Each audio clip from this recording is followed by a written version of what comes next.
If you read my abstract for this talk, you might remember this quote. China is a major mode country. It has no minor mode sounds. Japan is a minor mode country, and it has no major mode sounds. But of course, nothing dating from the 1330s, whether in Western Europe or Japan or anywhere, would talk about the major-minor tonal system like this. So why am I translating it this way? First, let's see what Yoshida Kenko actually says. Yogawa no Gyosen Hoin has said, the land of Tang, that is China, is a ryo country, and it has no ritsu sounds. As for the country of Wa, i.e. Japan, it is a country of only ritsu, and so there are no ryo sounds. So what are ritsu and ryo? They are the modes of gagaku theory in Japan, pentatonic scale forms imported from China, but importantly changed in one respect. Here's the Chinese pentatonic scale without half steps, which had already long been foundational in Chinese music theory at the time when Japan was importing waves of Chinese culture between roughly the 6th and 10th centuries CE. In Japan, two different rotations of this scale came to be seen as the basis of gagaku, and they're called the ritsu and ryo. So what Yoshida Kenko's quote is really saying is that Chinese music is based on the ryo, while Japanese music is based on the ritsu.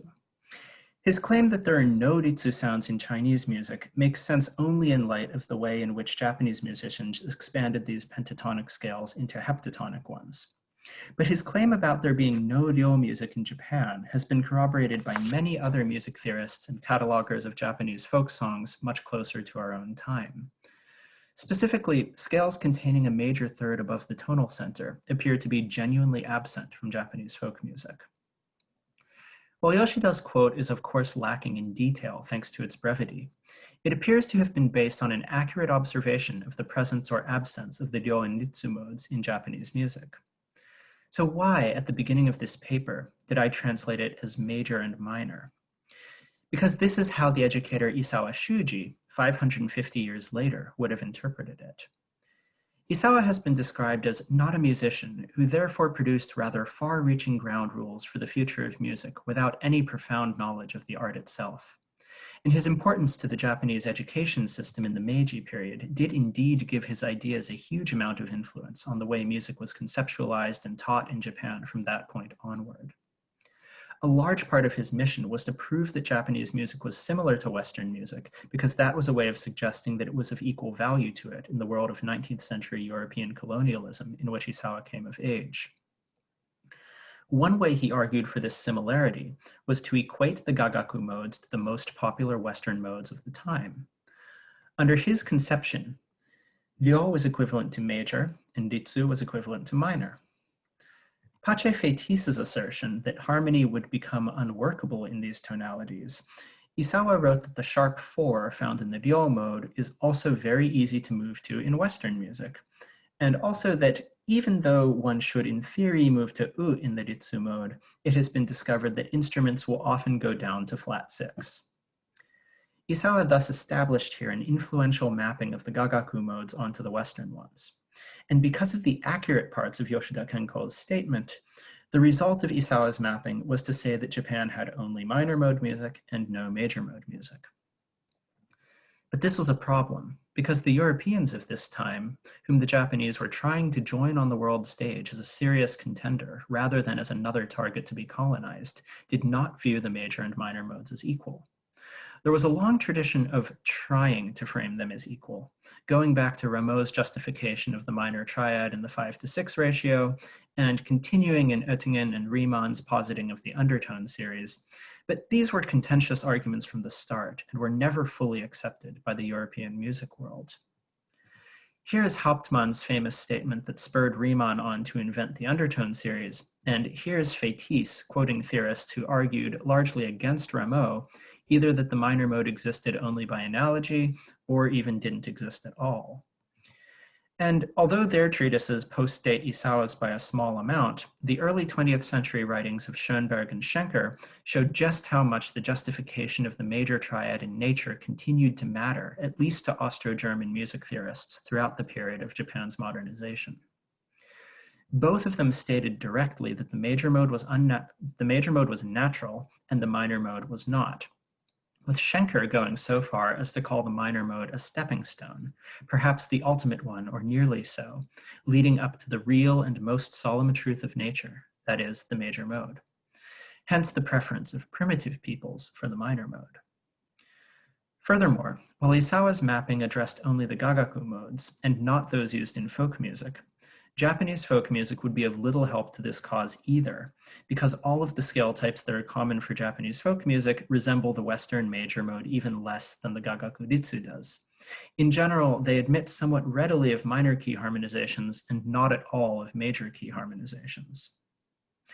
So, what is a nation to do about this? How do you compete with the Western world without having the major mode on your side? There are two possibilities. Either you write some new major mode music of your own, or you argue that Schenker and friends are wrong about the supremacy of the major mode. Both options held appeal for Japanese musicians and music theorists of the time, and because these two strategies essentially contradict each other, the results could give rise to a variety of unique situations. Sometimes the two strategies competed directly. Let's keep Isawa on stage for a moment. One of his main interests was in children's education, since he believed that a reform of education, largely along Western lines, was the way to create new generations that would know how to compete with Western nations in the future. The importance of singing for children's education, brought over from the famed Swiss pedagogue Pestalozzi, had already had its effect by encouraging the writing of the Hoiku Shoka, a set of songbooks intended for teaching children to sing in school in a way that had not been done before the Meiji Restoration. These songs are based on gagaku both in their notation and in their scale systems, and that's why their modal proportions shake out like this. A huge preponderance of ritsu over ryo, almost perfectly in line with Yoshida Kenko's statement from more than 500 years earlier about Japan being a ritsu country. Very soon afterward, Isawa put out a set of competing songbooks that not only used Western notation, but also flipped the modal script almost entirely, setting his first book entirely in the major mode. Isawa's collection rather quickly won out over the Hoiku Shoka as a pedagogical system. In fact, it's thanks to him that in Japan, Auld Lang Syne, sung with the words Hotaru no Hikari, is still traditionally sung at New Year's. But the Hoiku Shoka did make one really lasting contribution, and that was Japan's national anthem, Kimi ga Yo, which, like most songs in the Hoiku Shoka, is in the ritsu mode, a mode that, like every mode commonly used in pre-modern Japan, codes to Western ears as more minor than major. So if Japan wants to take the rather daring step of setting its national anthem in the ritsu mode, it's faced with a tough dilemma. How can Japan convince Western countries to take it seriously when its national anthem isn't even in the real and most solemn truth of nature? Simple, hire a German to harmonize it. Eckert's harmonization, however, if anything, only accents how incompatible the ritsu mode is with Western harmony. Let's listen now.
Eckert leaves the first and last phrases unharmonized, which might be intended semiotically to show something about how the emperor's reign both predates and will outlast the transient glories of the Western world, but at least as likely it was an attractive option because it absolved him of having to affirm the piece's D tonality in a melodic context that is so antithetical to traditional Western tonality. The parts that are harmonized show a surprising amount of modulation considering the simplicity of the original tune.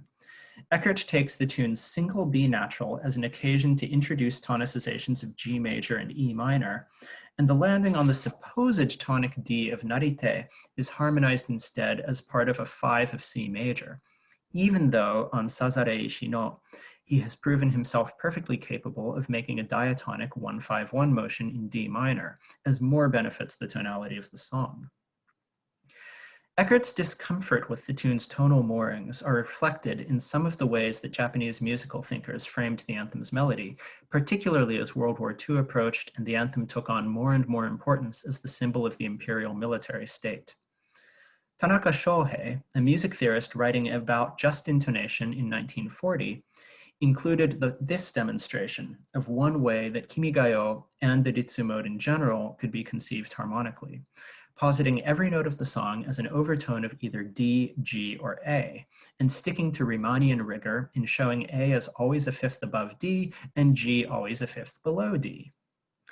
Here, he demonstrates a Ritsu mode-based rationalization of the minor triad, conceiving of an explanation that Europeans did not, because the Ritsu mode's major sixth allowed him to posit the Ritsu's tonic, here represented by D, as the fifth above a generating G, and from that still generate the F and the A upward as also overtones of that same subdominant G. Published at right around the same time as Tanaka's treatise was a collection of songs simply called Uta no Hon, or Book of Songs. These songs, written to be used in children's education, include many nationalistic hallmarks of their age. Songs exalting the military and the country, encouraging the children who learn them to aspire to such service when they mature. The book also includes educational information about the scale types used in the songs, and so they do also take as one of their aims to educate children about both the Western and Japanese scales that their songs are written in. It in fact explicitly says that perhaps because the Ryo scale does not fit the tastes of our country's people, it is almost never used. In light of this quote, the modal proportions of these songbooks may come as a surprise. There's a great preponderance of the major mode, as in Isawa's songbooks. And furthermore, every single non-major song is based around a traditional Japanese scale rather than the Western minor. Although most major mode songs are mostly pentatonic, their harmony is still fully that of the Western major. It seems as if a type of musical bilingualism is being encouraged here, in which one becomes familiar both with the West's favorite mode and some of Japan's native modes. It is surely not a coincidence at all that all of the songs that explicitly relate to military or industrial matters are in major, while the songs in traditional minor-like Japanese modes are always about nature, children's games, or festivals. Kimigayo, the national anthem, naturally enough holds a prominent place in the book as the very first song of both volumes. But although Kimigayo seems to have been deemed effective as a song that could inspire the people towards reverence of the emperor and the antiquity of the nation, it was not very much in line with Western notions about the best musical ways to represent the type of patriotic soldiering that establishes a colonial empire. And this was true for both tonal and rhythmic reasons. In other words, it was very hard for Japan to escape the sense that march topics in the major mode were the most effective to this end, even while the national anthem continued to display its gagaku-derived Ritsu mode and a slower, steadier rhythmic profile. One way in which Uta no Hon attempts to bridge this gap is the song Nippon, whose title is simply Japan, and which, as you see, begins by quoting the melody of Kimigayo at its original pitch, but sets it to a jaunty march-like dotted rhythm. And then listen to what becomes of its key.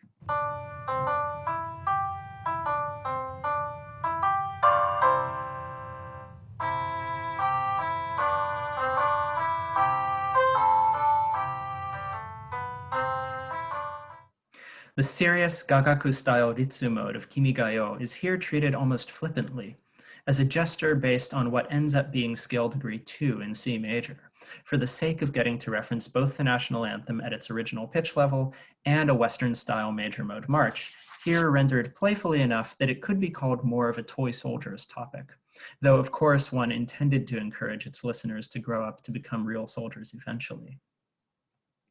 This same type of mediation between the march-like military Western major and the traditional Japanese signifying minor can also be seen in some gunka, the propaganda songs written to glorify the military during and right before World War II. There are quite a few of these songs in which the Western major, Japanese minor dichotomy can be heard. For example,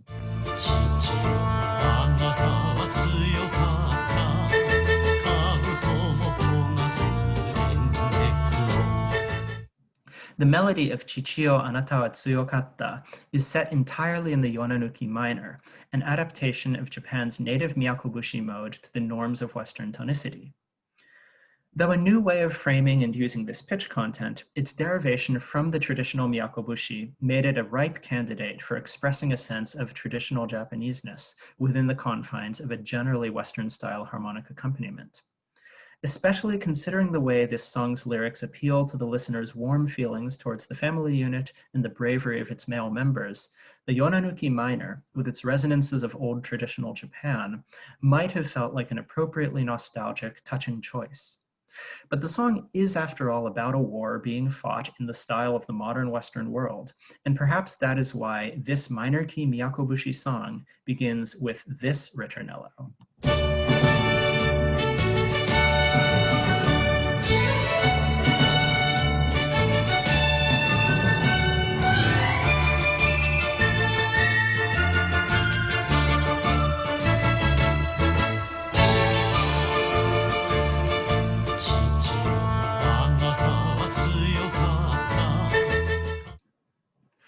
One might think that the minor mode music's march-like accompaniment, filled as it is with percussion and fife tattoos, would be enough to suggest a military topic. And if this were the only instance of such a major mode intrusion, I might write it off as a bizarre anomaly. But as it happens, similar things occur in quite a few other minor mode gunka, always during the instrumental breaks, as though those were the perfect times to inject a bit of Western-style militarism into the song without disturbing the supposedly traditional cast of the minor mode vocal melody. Wakawashi no Uta is slightly different from the song we just heard because its opening ritornello begins in minor as well, but a quick look and listen should make the similarities clear.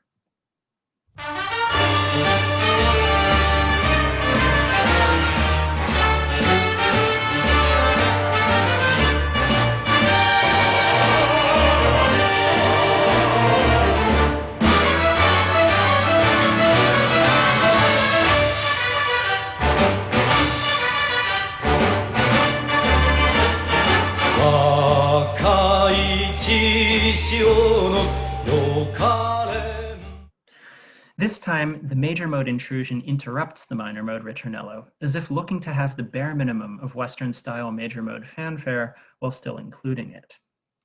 Finally, I'd like to take a look at another song by the same composer, Koseki Yuji, about whom there is actually currently a big TV drama going on right now. This earlier song of his is called Roe no Uta. As you can see here, the ritornello this time is entirely in the minor mode. But later on in the first verse, we get some words that call out for topical treatment. Shingun rappa, the trumpet of the advancing army. As you can see and hear, a trumpet prominently plays along with these words.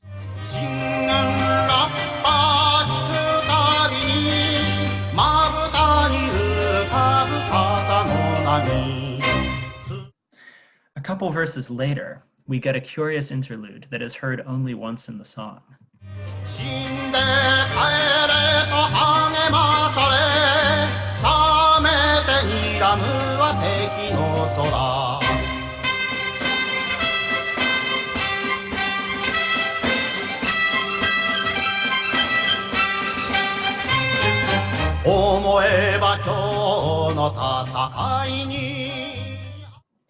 The high trumpet here, playing only the notes of the C major triad, does not last long. Once again, the aim seems to be to somehow make two contradictory modal orientations work together. The Western major, with its chord of nature, and the comfortingly nostalgic Japanese minor from that country where only Ritsu sounds are to be found. Both can be weaponized towards goals of colonialism and war, and in this case their combination is the direct result of the many historical and colonial layers that make up the nightmare that was imperialist Japan. But happily, this compositional technique, as tied up with imperial atrocities as it may have been, was not destined to stay bound to this legacy forever. For it can also be heard recast in entirely new forward-looking clothes in Bingo no Uta, or Apple Song, a hit song from the year after the war ended. As it turns out, the song was originally written to be a war song, but was not successful in that capacity because it was deemed not militaristic enough. This did, however, make it the perfect post-war song, ushering in the new post-war Japan. Here now is the opening ritornello and the beginning of the first verse. As you can hear, it shares with the gunka we heard the major mode ritornello and the minor mode verse, but the topical associations and the scalar treatment of the minor mode are entirely different. We don't hear this particular type of modal switch much anymore, except when Ningo no Uta is retrospectively revived, but it does suggest something hopeful, that even while the tools of imperialism must be remembered and seen for what they are, they can sometimes find new lives of some kind in whatever world comes afterward. Thank you.